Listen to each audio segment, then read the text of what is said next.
we'll get started. Yeah. So, welcome to that 45-minute podcast. Great. I like the new name. That's the new title. To everyone who's watching the video of this is Mr. Winston. He's the little Frenchie. He's a new pod dog. He's a new pod dog. I think every strong podcast has to have a pod dog these days. You inspired me Oh, thanks. with the pod dog idea. You know, you had the first pod dog that I'd ever seen. Yeah. This could become a thing. Yeah. I like that. I like that I'm a trendsetter of like such a good concept. Yeah, for sure. And then he needs to become the face, like my dog's the face of my podcast. So I don't want to be the face of it anymore. He might. You have a sausage dog? I have a sausage dog. She just actually turned two weeks ago. So yeah. That's cool. Big sausage what's now. her name? It's Sadie, the Sadie. sausage. I actually didn't come up with a name. That was like the breeder gave it, and they were such a lovely family. And it just suited her name. And now everybody goes like, Sadie the cleaning lady. I'm like, I have no idea what that is. Yeah, no, like, I but John Arnhem song, what it is. I'm like, no, that's not where it came from. I just literally couldn't think of a better name. Yeah. So it stuck. Have you had dogs before, Sadie? Yeah, so she's like my first dog since having my house. But like, I always had dogs growing up from... Like we had a few Jack Russells. My parents still have a Jack Russell. We had like some bigger dogs. But yeah, there's always been a dog around the family home. And I kind of... When I had my house... I felt very like it was so weird not to have somebody or something around, and so yeah, she filled the gap. That's cool. Yeah. So Ella, tell me how did you get into podcasting? What made you want to kind of dive into that? It's such a tough one. So me and my friend Jenna, we used to work together, and then since leaving, like working together, we went off in different career paths. Well, she stayed in the fitness industry. I'm still in it, but I just went into like the construction industry as well. And then we normally just catch up, and we were like finding our car chats and our beach walk chats were just getting so strong on like very relevant topics that were happening in the world and the fitness space. We're like, we need to do something with these chats and get them out. And so that's where the Wellness League pod came along. Were you a big podcast fan prior to this? Oh, I have been ever since maybe the COVID year, so 2020, ever since, yeah, probably even just before that while I was at uni, I used to always found while studying, listening to something like music or podcasts that help me study better. So, yeah. And what were your go-to podcasts? Oh, Mamma Mia Out Loud is a bit of up there. I like listening to a lot of theirs. They have like a big range, like so the Mamma Mia podcasting scene. Okay, what's that? It's a women's, so Mia Friedman owns Mamma Mia. It's like a pretty much like news.com, but made for women. So like women-only topics and news topics, but yeah, very relevant. They have like a whole different range of topics, podcast topics and podcasts. But this main one is like 3 women sitting on a panel just talking about everything that's happened or like relevant at the time. Yeah. So listen to a lot of that. A lot of sport podcasts. Okay. Like the wellness. Oh no, not. It's the Female Athlete Project. Okay. I love women's sport, so yeah, they're one. They like recap sport women's achievements every week. What else do I listen to? Installation, so Em Rusciano. Okay. She's like one of my favourite comedians, so I listen to hers every week and I have since I started. Yeah, a lot of like, I got into a lot of property ones and a lot of investing stuff, but they come and go on the topics they talk about and if it's relevant in my life at the time. Yeah. So yeah, pretty much a lot of sport, a lot of like women's soccer, like English league at the moment. Yeah, and cool. A lot of news and everything. Yeah, I find that men and women listen to very different kinds of podcasts. Yeah. I think because I have an office job, I literally set like 7 to 10 podcasts a day and just work and listen to them all. Yeah, for sure. So I think that really helps, like getting through the day. Yeah, I love it.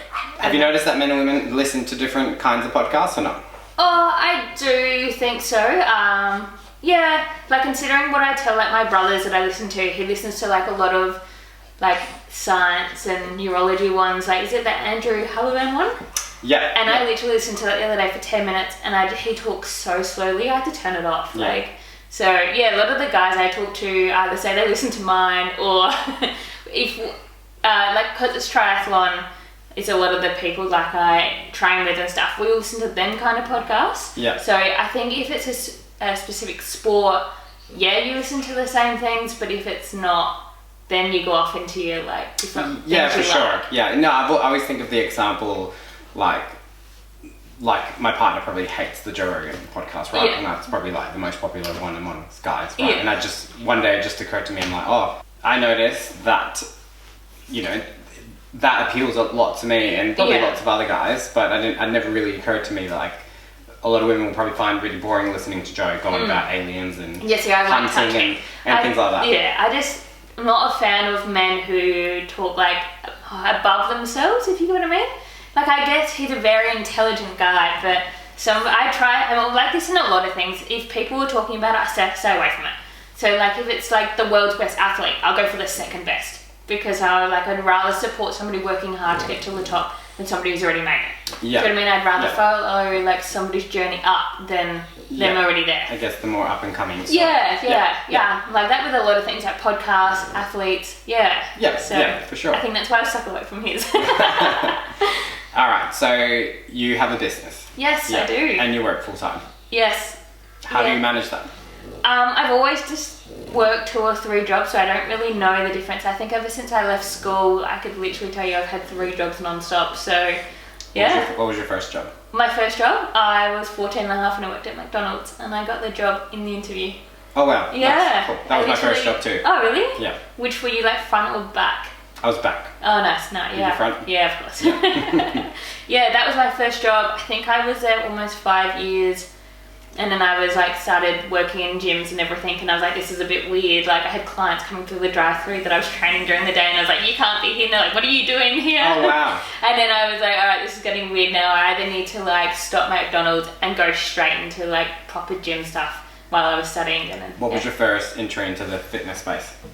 So I've always played sport my whole life, and I was thinking about this morning actually when I was driving to the gym.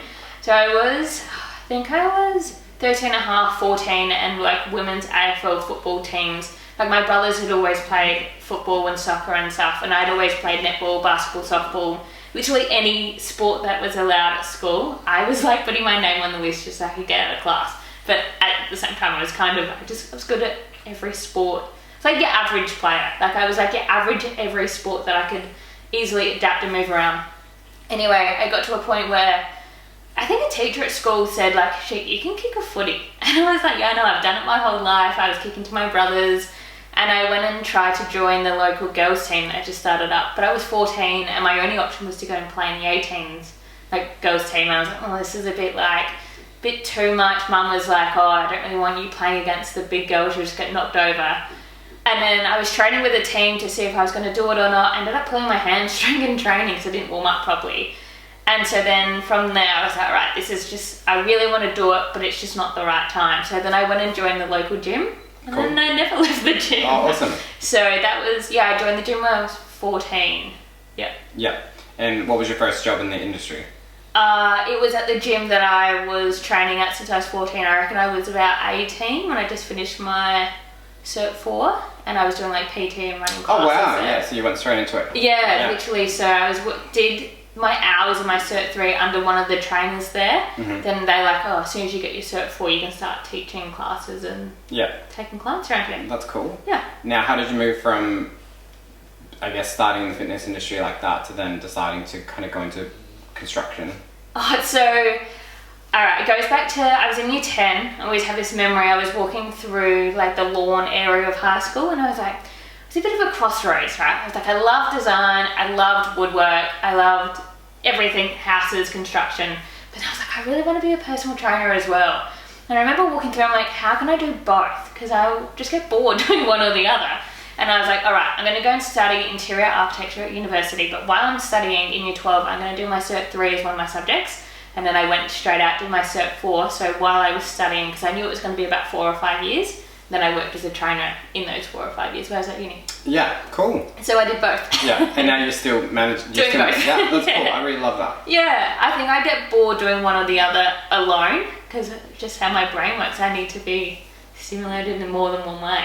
Now, to people who don't know, you own a group fitness. Yes, I own Beyond Fitness Adelaide. Yep. Yes. So when I was doing my Cert 4, one of the trainers was talking about stepping to life. And then they had some people come in who I think either were the state managers or owned franchise, kind of, it might have been one or the other. Anyway, they were saying how good outdoor fitness was, and that if we were interested in a job, to like shoot them a message and see what's happening. I was like, all right, like that sounds cool. But then I went and worked in gyms, and I just felt like it's an oversaturated market working in gyms as a trainer.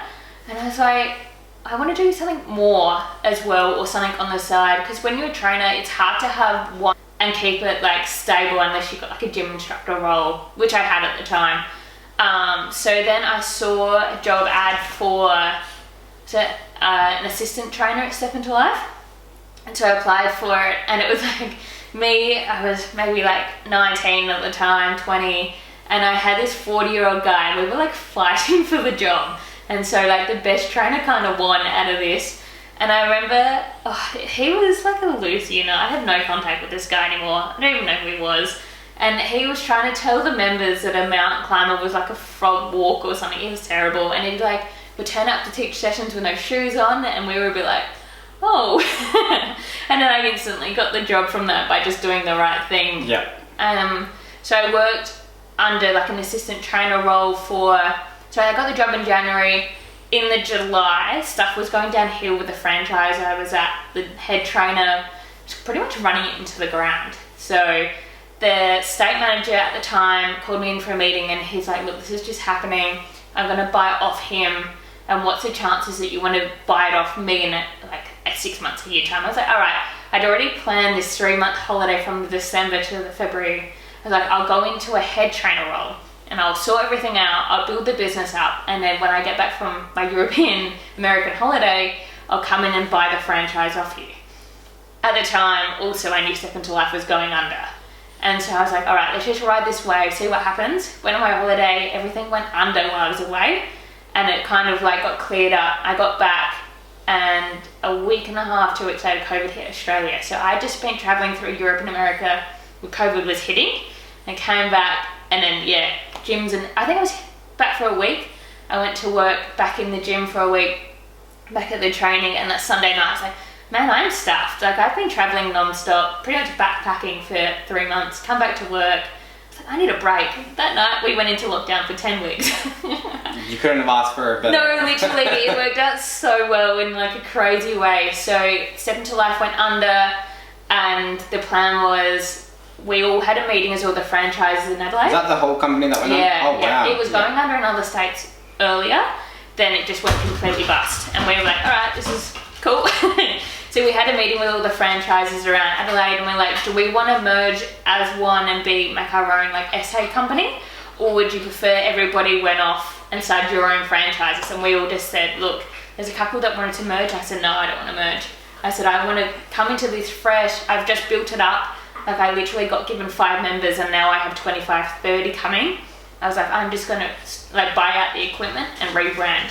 And so I spent my 10 weeks in lockdown redoing that. Cool. Very entrepreneurial of you. Yeah, so I was studying at uni. I was in my final year at the time. So in between studying and rebranding, 10 weeks, I just ran some Zoom classes to keep everybody together. But I was like, they're free. We're going to start back in the park whenever we can as this new name, and let's go. Yeah. How did you find the starting phase of the business? I think because I had that base of members already coming over, it wasn't like a complete start, which I was pretty thankful for. Like, I already had all the equipment. I just had to do a couple of A-frame signs, organise like us to get merchandise tops and everything. And so it wasn't a complete start, but I'm glad it wasn't. So, but I also had a diploma of business under my belt, so I kind of knew what was happening. Yeah, for sure. Yeah. When you took over the business, did it have trainers? Did you hire trainers? So I had hired 2 trainers to work under me before I went to Europe. And then I was like, when we came back out, I was like, this is what's happening. And then they wanted to stay. And so they stayed on with me, while I was rebranding. Yeah. So yeah. That's cool. What have been some of the challenges that you face of having a business while working full-time? So that same year, this happened in March when I rebranded. We went back into the park in June. But on that June 1st, I got my full-time job. I was like, what am I going to do? Like, I don't know how long this lockdown's going to happen. I'm in my final year of uni, so all my placement got cancelled. So I was like, I'm coming out of uni with no practical experience. So I kind of had a bit of a panic. And so I went on and applied for the job, and I got my full-time job that I have now. So literally, we started out in the park, and I started my brand new full-time job at the same time.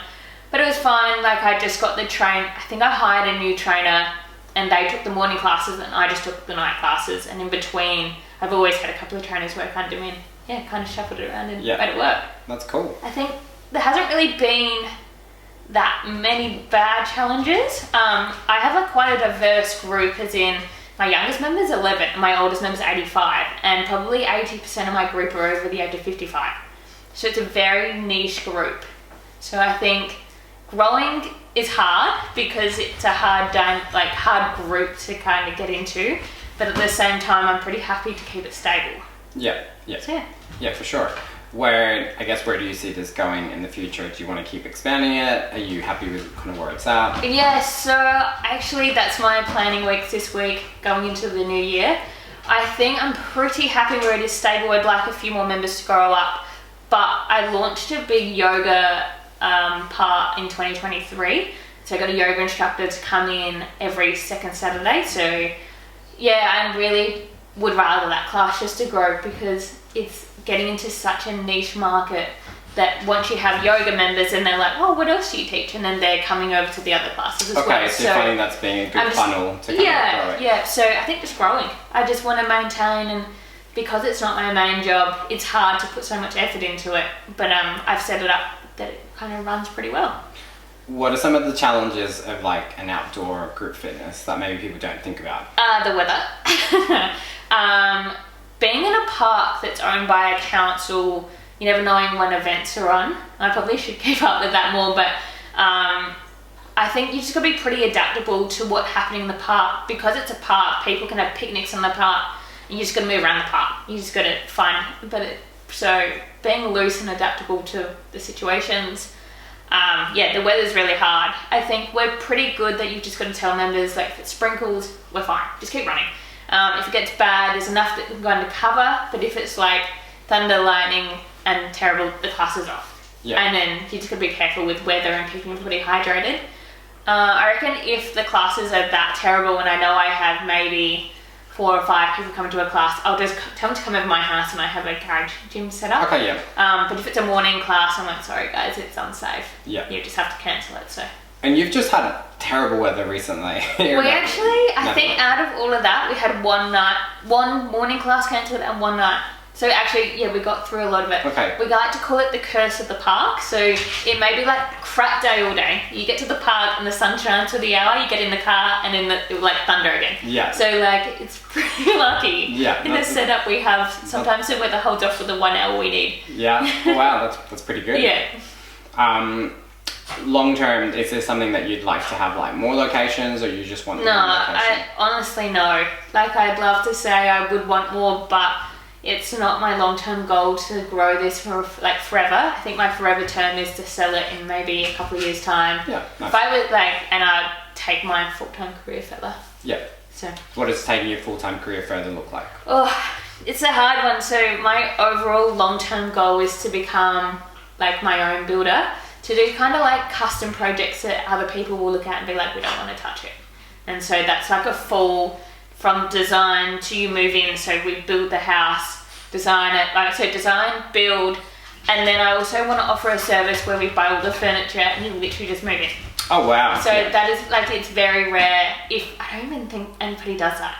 So I just want to be the full, maybe like build 5 to 10 houses a year, maybe even 5, just but really, really nice, amazing custom houses. And for people that could be not even in the state or moving to Adelaide or want to upgrade or downgrade but don't want to do anything. Yeah, so I just want like offer a service. I want what's on the picture and I want to walk into that exactly. Kind of like them to be in the design process, but to know that they'll be happy and they just move in, like just bring a bag of clothes and then that's what you move into your new house with. Yeah, that's cool. Yeah. We're just going to take a quick break and we're going to come back. Sounds good.